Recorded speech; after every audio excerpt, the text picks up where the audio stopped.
Vamos abrir a palavra em Atos, capítulo 26, meus irmãos. Atos, capítulo 26. Eu vou ler a partir do verso 4. Vai ser uma leitura um pouquinho grande, mas conforme eu for fazendo a exposição, nós vamos ler o texto sagrado, para a gente ganhar tempo. A partir do versículo 4. Vamos orar, vamos colocar nossa vida diante do Senhor. Iraelma, você ora para a gente, minha irmã, abrindo esse momento? Vamos orar com a nossa irmã Iraelma, pedindo que o Senhor nos abençoe. Obrigada, Pai, por esse dia, por esse domingo que está se iniciando, por essa devocional, Deus. Obrigado porque o Senhor tem nos sustentado, tem nos mantendo de pé nesses dias tão difíceis, Senhor. Obrigado pelo teu amor, pela tua proteção, pelo teu cuidado. Fica conosco, Senhor, nessa devocional, nessa reunião. E mais uma vez te agradecemos. Em nome do Senhor Jesus. Amém. Amém. Muito bem, meus irmãos. Olhando para esse texto aqui, eu gostaria de compartilhar um desafio para nós, né? Meus irmãos, como tem sido o nosso testemunho diante das pessoas? Se você fosse colocar num papel e também numa preparação para falar do seu testemunho para as outras pessoas, o que você colocaria? Quais seriam os pontos principais? Como você declararia a sua fé diante do Senhor àqueles que não conhecem as maravilhas de Jesus Cristo e a salvação? O apóstolo Paulo, meus amados irmãos, está diante aqui do rei Agripa. Ele vai, ao mesmo tempo em que ele apresenta a sua defesa, vai nos mostrar como Deus o alcançou e um bom e um belo testemunho da salvação de Jesus Cristo na sua vida. Eu gosto muito desse texto, meus irmãos, porque o apóstolo Paulo, mesmo no momento de tribulação, mesmo estando diante de uma possível condenação e até possivelmente uma morte, ele vai lidar com esse tribunal com muita calma. E além de estar numa situação tão pesada, ele vai mostrar a sua convicção, a sua conversão, a missão que Deus deu a ele, né? E também no seu testemunho ele vai colocar uma decisão para o rei Agripa para que ele se entregue ao Senhor. Então é um texto maravilhoso, é um texto que tem muitas lições, e eu espero que no seu desafio de colocar no papel e diante das pessoas o seu testemunho, que você possa realmente lembrar dessas características, irmãos. Então, eu quero compartilhar nesta manhã o seguinte tema: testemunhe da salvação de Jesus Cristo. E aqui, meus irmãos, nós vamos ver a partir do verso 4 como o apóstolo Paulo delineia, né, o seu testemunho. Só para os irmãos terem um panorama, nos versos 1 a 3, ele vai falar: olha, eu tenho me privilegiado, rei Agripa, em estar aqui testemunhando, e agora ele vai colocar como o seu testemunho se evidencia a partir do verso 4 até o verso 8, eu coloco a primeira lição. Um bom testemunho, irmãos, deve ser marcado por convicção. Coloca essa palavra aqui, e eu sei que ela vai se encaixar bem no testemunho do apóstolo Paulo. Olha o que diz a palavra: quanto à minha vida, desde a mocidade, como decorreu desde o princípio entre o meu povo e em Jerusalém, todos os judeus a conhecem, pois, na verdade, eu era conhecido deles desde o princípio, se assim o quisessem testemunhar, porque vivi fariseu conforme a seita mais severa da nossa religião. E agora estou sendo julgado por causa da esperança da promessa que por Deus foi feita a nossos pais, a qual as nossas 12 tribos, servindo a Deus fervorosamente, de noite e de dia, almejam alcançar. É no tocante a essa esperança, ó rei, que eu sou acusado pelos judeus. E aí no verso 8 ele vai falar assim: por que se julga incrível entre vós que Deus ressuscite os mortos?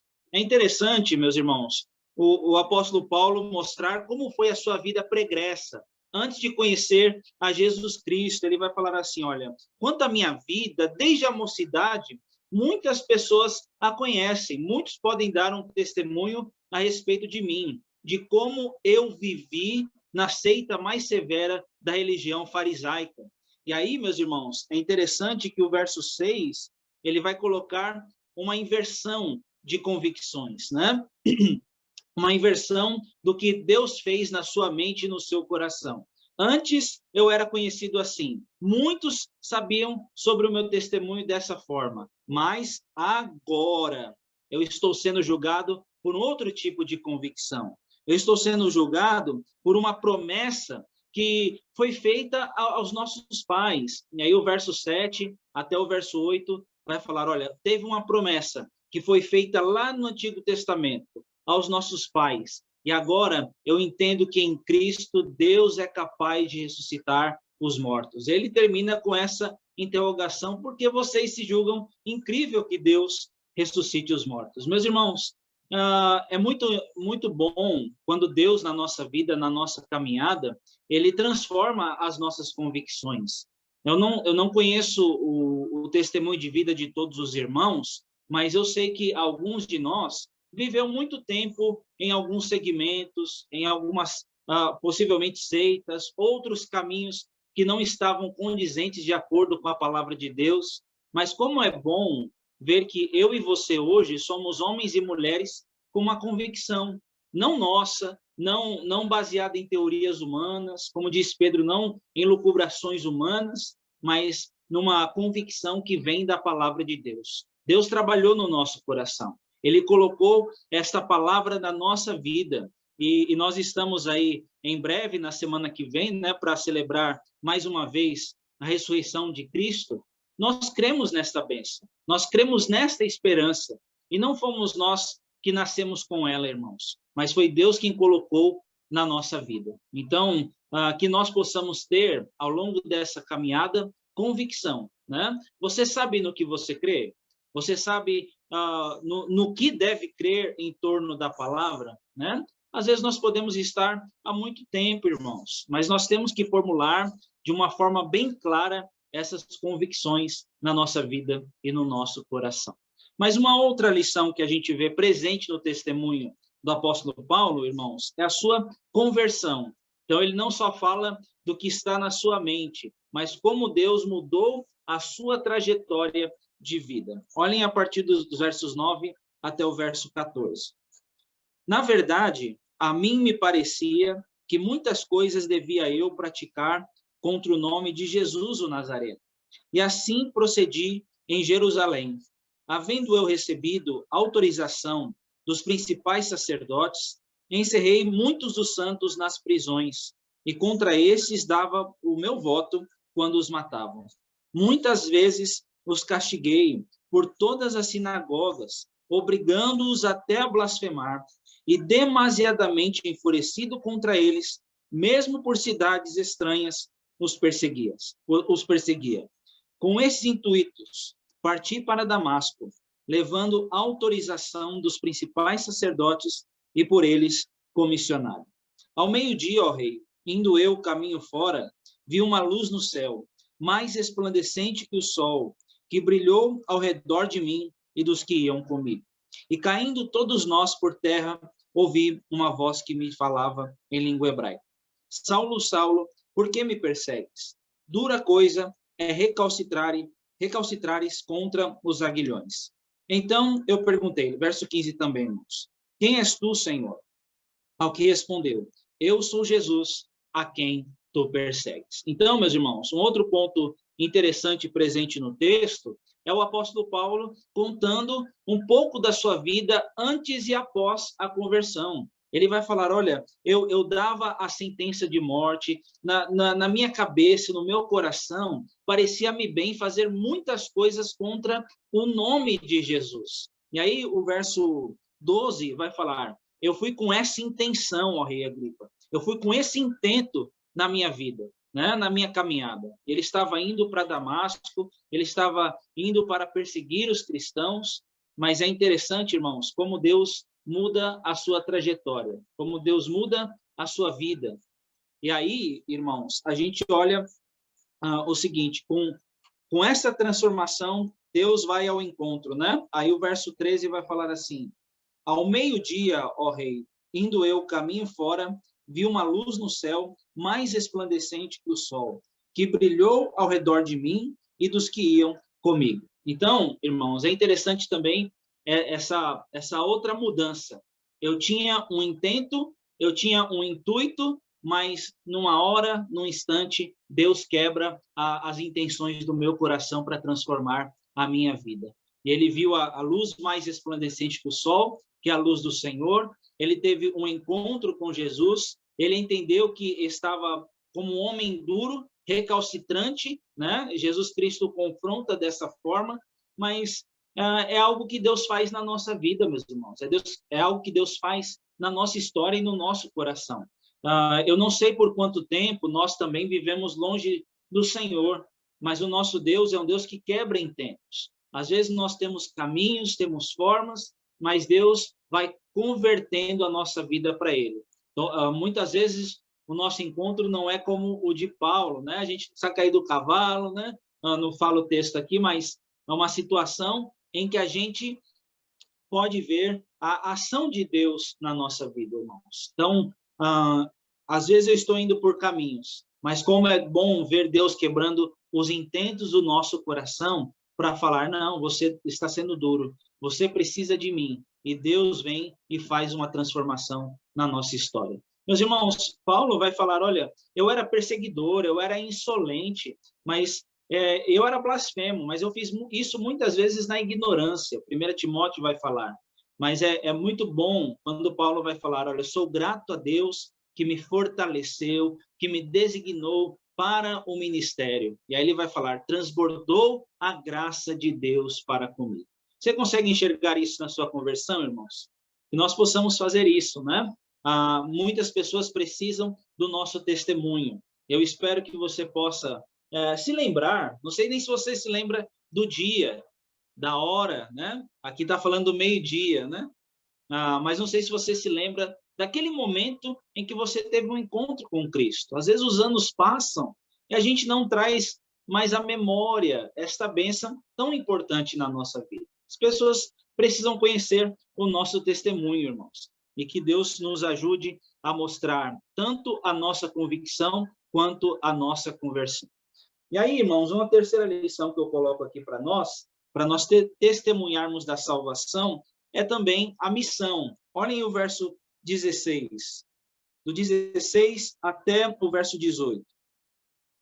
Mas levanta-te e firma-te sobre teus pés, porque por isso te apareci, para te constituir ministro e testemunha, tanto das coisas em que me viste, como daquelas pelas quais te aparecerei ainda, livrando-te do povo e dos gentios, para os quais eu te envio, para lhes abrires os olhos e os converteres das trevas para a luz, da potestade de Satanás para Deus, a fim de que recebam eles remissão de pecados e herança entre os que são santificados pela fé em mim. Então, irmãos, é interessante como Deus vai trabalhando na nossa vida e Ele nos converte para Ele, para que nós possamos ter essa missão. É claro que o apóstolo Paulo teve essa missão itinerária como apóstolo, algo muito, muito perseverante, né, na sua caminhada, mas certamente eu e você, como enviados de Cristo, também temos esta missão.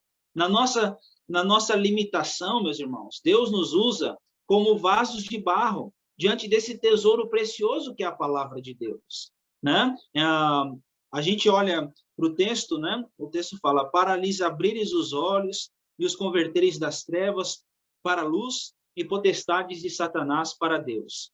A dona Maria Eugênia está perguntando o texto, Atos 26, minha irmã.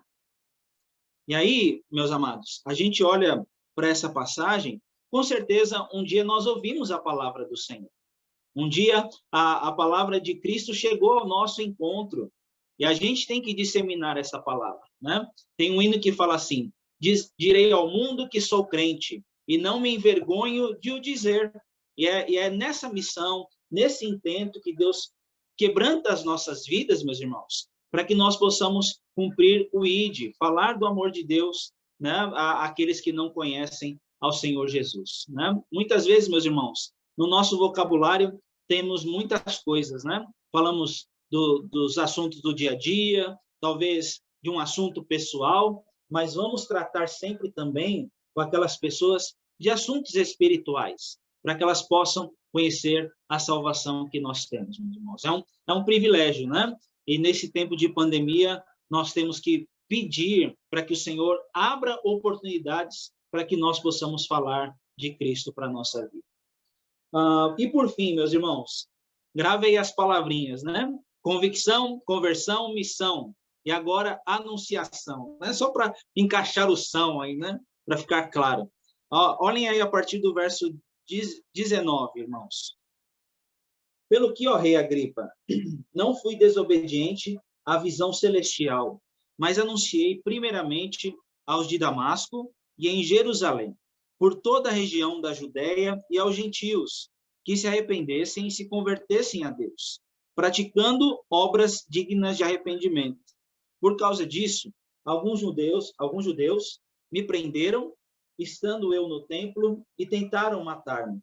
Mas, alcançando o socorro de Deus, permaneço até o dia de hoje, dando testemunho, tanto a pequenos como a grandes, nada dizendo, senão o que os profetas e Moisés disseram haver de acontecer.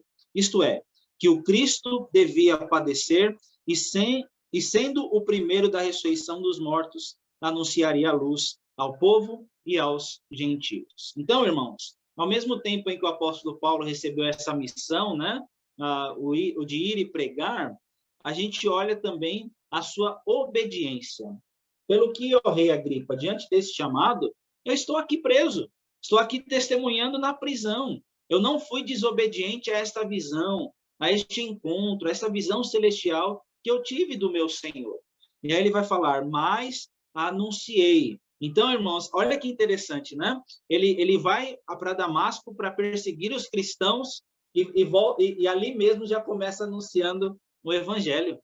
Que transformação preciosa que Deus fez na vida daquele homem, né? E aí ele vai falar, anunciando primeiramente aos de Damasco, em Jerusalém, passei por toda a Judéia e aos gentios, anunciando a mensagem que se arrependessem e se convertessem a Deus, praticando obras dignas de arrependimento. Então, meus irmãos, olhem, o que me chamou a atenção muito nesse texto, né, diante desse tempo de pandemia, é que nós temos que ter coragem também, meus irmãos, para falar da palavra do Senhor. Este homem caminhou, foi falando, ele vai falar no verso 21, que ele foi perseguido pelos judeus e, estando no templo, tentaram matá-lo. A gente vê tanta intrepidez deste homem, né? Tantas experiências. Né? Não estou dizendo que a gente tem que ir, meus irmãos, e se arriscar, mas a gente tem que se colocar e não vivermos acuados. Eu não estou dizendo de você ficar inerte, não é condenando quem está em casa, meus irmãos, mas a ideia é que nós não precisamos ficar acuados diante de notícias que só vêm para nos entristecer. Pregue o evangelho para que essas pessoas se firmem, se fortaleçam, tenham esperança. Nós temos que anunciar essa mensagem de esperança na presença do Senhor.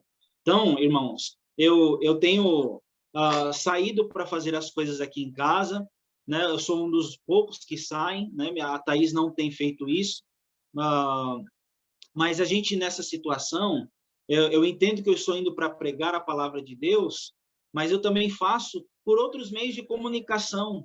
Será que você está usando um telefone? Será que você está usando um trabalho virtual? Será que você está mandando mensagem, se importando com as pessoas e mostrando o evangelho de Cristo?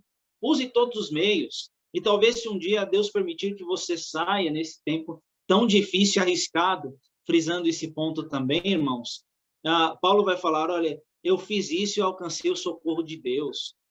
Olhem o verso 22, mas alcançando o socorro de Deus, permaneço até o dia de hoje, dando testemunho tanto a pequenos como a grandes, nada dizendo senão o que os profetas e Moisés disseram haver de acontecer, né, irmãos? Então, é uma palavra de desafio para que nós possamos pregar o evangelho nesse tempo difícil, seja em casa, seja numa ligação, seja numa mensagem, ou se você ainda estiver indo na linha de frente, faça isso, pregue o evangelho e anuncie a mensagem maravilhosa e preciosa de Cristo. Como você estiver, que você possa pregar, ver o socorro de Deus, ver a mão do Senhor cuidando da sua vida e também, meus irmãos, não deixando de pregar, não a nossa vontade, mas o que nos ensina a palavra do Senhor. Ele vai falar no verso 23, isto é, que o Cristo devia padecer e, sendo o primeiro da ressurreição dos mortos, anunciaria a luz ao povo e aos gentios. Meus irmãos, Cristo morreu e ressuscitou para nos salvar. E essa deve ser a centralidade da nossa mensagem, né? Que a gente possa olhar para isso, meus irmãos. Falta-me tempo aqui para falar mais do texto, né? Mas além desses pontos que eu coloquei aqui, Paulo coloca ainda uma última palavra, decisão. Ele vai convocar este rei Agripa para que tome uma decisão por Cristo Jesus. Eu vou ler rapidinho, irmãos, como temos algum tempo ainda, a partir do verso 24. Leia aí, por favor, comigo. Dizendo ele estas coisas, em sua defesa, Festo interrompeu em alta voz. Está louco, Paulo. Estás louco, Paulo. As muitas letras te fazem delirar. Paulo, porém, respondeu: não estou louco, ó excelentíssimo Festo. Pelo contrário, digo palavras de verdade e de bom senso, porque tudo isto é do conhecimento do rei, a quem me dirijo com franqueza, pois estou persuadido de que nenhuma dessas coisas lhe é oculta, porquanto nada se passou em algum lugar escondido. Acreditas, ó rei Agripa, nos profetas? Bem sei que acreditas. Então, Agripa se dirigiu a Paulo e disse: por pouco me persuades a me fazer cristão. Paulo respondeu: assim Deus permitisse, que por pouco ou por muito, não apenas tu, ó rei, porém todos os que hoje me ouvem, se tornassem tais qual eu sou, exceto estas minhas cadeias. Então, irmãos, Paulo também desafia a Agripa a tomar uma decisão. E sabe o que é triste, irmãos?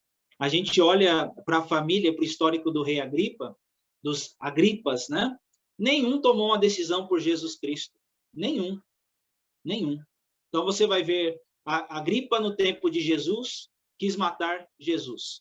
Você vai ver a Agripa no tempo de João Batista, a família coloca a cabeça de João Batista num prato. Você vai ver Paulo confrontando desculpa, irmãos, não é Agripa, a família dos Herodes, né? Só fazendo essa correção. Né? Herodes Antipas, Herodes o Grande e Herodes Agripa II aqui, né? A gente olha para esses Herodes, irmãos, e como a gente vê eles tão longe de Deus. Paulo confronta, mas ele não toma uma decisão pelo Senhor, né? Então, pastor Hernandes, quando vai pregar esse texto, irmãos, acho que ele tem uma mensagem assim: quase perdido, mas totalmente salvo.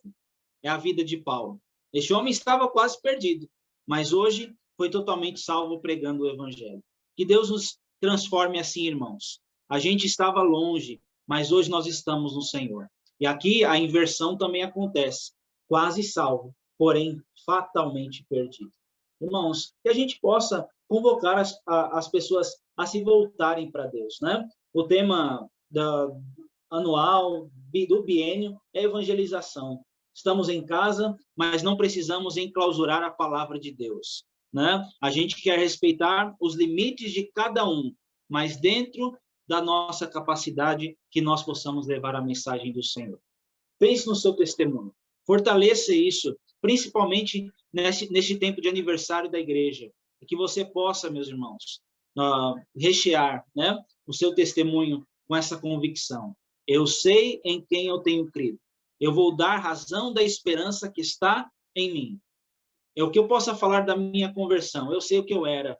Tem coisas que só referir é vergonha, mas hoje eu estou aqui como um servo de Deus. Fale também da sua missão. Hoje eu estou indo pelo caminho, tenho que fazer discípulos de todas as nações, batizando-as em nome do Pai. Obedeça esse chamado. Seja bênção. E assim, meus irmãos, que a gente veja pessoas se convertendo, não por nós, mas pela ação do Espírito das trevas para a luz no Senhor.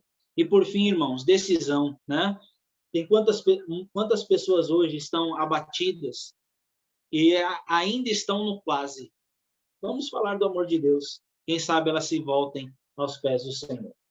Esta tarefa não foi designada aos anjos, mas a multiforme sabedoria de Deus foi dada para a igreja. E que Deus nos use, irmãos. Que Deus nos abençoe nesse dia em que nós estamos celebrando mais um aniversário e que eu e você sejamos testemunhas de Cristo para a glória de Deus, Pai.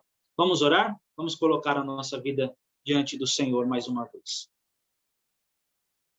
Pai bendito, muito obrigado, Senhor, pela tua palavra, que nos convoca, ó Deus, a darmos um testemunho em torno da tua palavra. Muito obrigado pela tua salvação, que um dia chegou ao nosso encontro. Nós, ó Deus, estávamos mortos nos nossos delitos e pecados, mas muito obrigado porque o Senhor nos transformou, nos escolheu antes da fundação do mundo. Em Cristo, nos mostrou o perdão e a reconciliação entre nós e o Senhor. Ó Pai amado, muito obrigado pela ação do teu Santo Espírito que nos faz crer nessa tua palavra. E, ó Deus Santo, nos ajuda a sustentarmos convicções, enquanto o mundo, a mídia, tenta nos tirar da tua palavra. Ó Deus querido, nos ajuda a mostrar a nossa transformação de vida, nos renova, Senhor, a cada vez mais em torno da tua palavra, e que possamos, ó Deus, sermos completados por Cristo Jesus, nesta conversão e santificação também. E, ó Pai amado, nos ajude a pregar o Evangelho em tempos de tantas limitações, ó Senhor. Muito obrigado pela vida da tua igreja que está viva, e que possamos, ó Deus, como testemunhas vivas, anunciar a mensagem de Jesus Cristo, ó Pai. Ó Deus querido, nos ajude a sermos obedientes a esse chamado. Muitas vezes, ó Deus, a palavra está limitada, porque nós estamos presos também, Senhor. Mas nos ajude a sermos intrépidos, a realmente aproveitarmos a oportunidade e falarmos de Jesus Cristo àqueles que precisam tanto da tua palavra, Senhor. Ó Deus querido, também nos ajude a vermos pessoas se renderem aos teus pés. A gente fica triste, ó Deus, por pessoas que vão daqui sem Cristo Jesus, sem uma transformação de vida. E, ó Deus, limpa o nosso sangue nesse sentido, para que nós possamos, ó Pai, realmente aproximarmos dessas pessoas e falarmos do teu amor. Nos impacte com esta palavra e nos ajude também a impactarmos as pessoas com a mensagem de Cristo. Fica conosco, ó Deus. Dá-nos um domingo abençoado na tua presença e que o nosso testemunho seja sempre para a honra e glória do teu nome. Essa é a nossa oração, em nome de Cristo Jesus. Amém.